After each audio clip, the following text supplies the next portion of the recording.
Today I'm going to show you an easy Microfreak patch idea. Freebie. Hey, how's it going, everybody? Welcome to Freebeat, where I post new music-related content every single day, so if that sounds good to you, hit that subscribe button, ring that notification bell. Be sure to check out my upcoming free live stream concert, Freebeat Live The Next Level. It's going to be a ton of fun, and if you want your music featured in the show, you just have a couple days left to get those tracks submitted. Click the link in the description to learn more, but enough of that. Today's Patreon shout-out, today's patron shout-out goes to Giddy Gavin. Thank you so very much for the support. Let's get started. So, as you may or may not know, I'm not really a fan of sound design. However, the Microfreak, more than any other device I have, really challenges my so-called dislike of the whole sound design process. It's a lot of fun to work with. And today I'm going to show you a very simple and basic patch idea that you can kind of tweak to your heart's content, once I explain the key concept of it. It's super fast to set up, it's super simple to work with in a lot of different directions, and it just sounds pretty cool. So, the whole concept is to map as many things as you want to the key/arp destination or source down here. So what that does is it modulates the designated parameter based on where you are on the keyboard. So whether you're way down here or way up there, you'll get different values depending on what you set the depth of the modulation to. And it's really as simple as that. So let's go ahead and start by mapping something that I don't often map, the glide parameter. So let's set that to one of our custom destinations here. So I'm going to hold assign 3, wiggle the glide knob, and now glide is set to assign 3. So I'm going to use the matrix knob here to go down to key/arp, and assign 3, and I'm just going to go ahead and max that value out. So now, depending on where we are on the keyboard, you can hear there's not a lot of glide there, but if we go up a couple octaves, we can hear that glide starting to come in. So depending on how you play and where you play it, you'll get different amounts of glide between your notes. Now let's add the filter cutoff to that equation. So we're going to keep it on the key/arp row, but we're going to go to cutoff, which actually gets its own column. I'm going to max it out just for maximum effect, but of course you can dial in all of these values to whatever you prefer.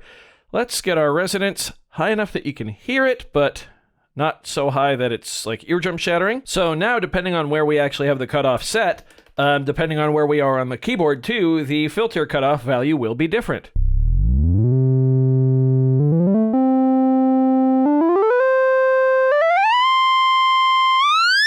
We can hear that slowly opening up. It's a neat effect.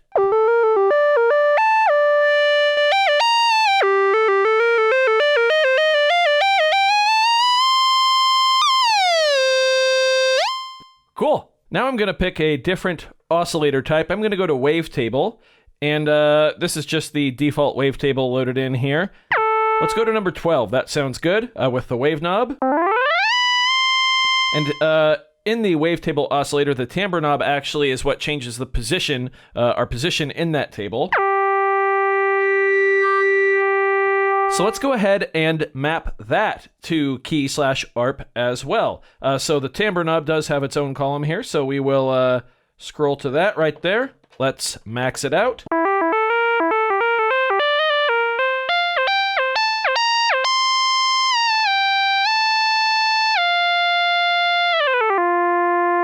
Nice. I'm going to add some chorus on there. Yeah, there we go. Cool. Now let's figure out something for our LFO to do. Let's actually set the LFO to the resonance of the filter. How about that? So let's go ahead. Resonance does not have a column on the filter, so we need to use one of our custom slots. So we'll use assign 2 to achieve resonance. Let's send LFO then to assign 2. We're going to go, on this one you can't really max it because it'll be pretty extreme, so we're going to play around with it for a bit.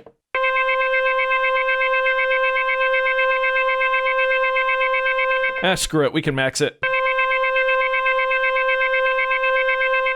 Now, let's go ahead and play with the actual LFO rate.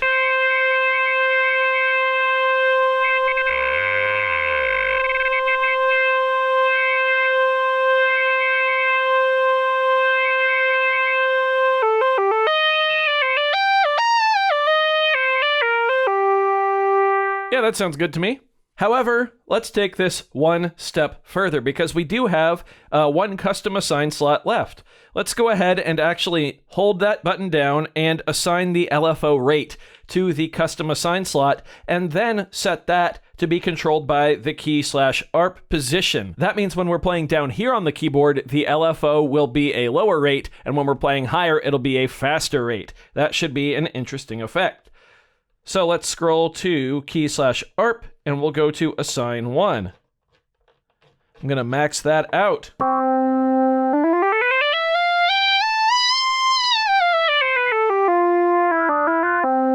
Yeah, you can kind of hear it taking place already there.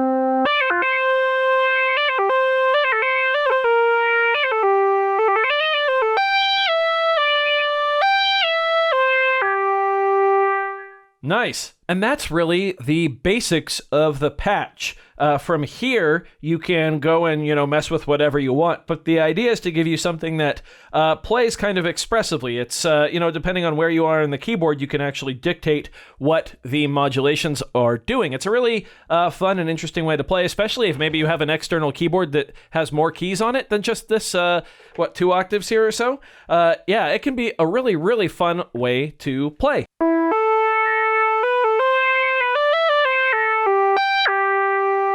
And of course, you can still feel free to mess with the controls themselves.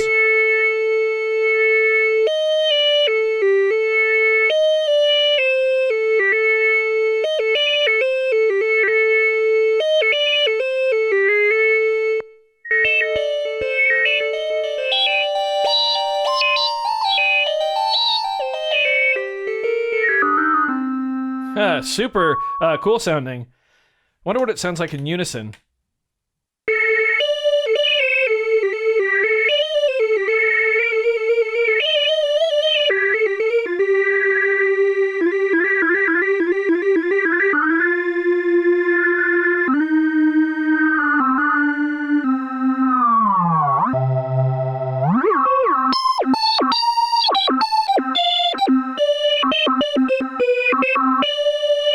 Yeah, forgive my awful noodling around. That's just how I come up with new melodic ideas. So there you go, a very basic patch idea for the Microfreak. I hope you found this video informative or at least entertaining. If you did, be sure to leave a like on it. If not, you can always leave a dislike. That's okay too, doesn't hurt my feelings, just makes me try that much harder next time. Either way, be sure to hit that subscribe button, ring that notification bell. Thank you all so very much for being here. Thanks for watching. We'll see you next time. Bye.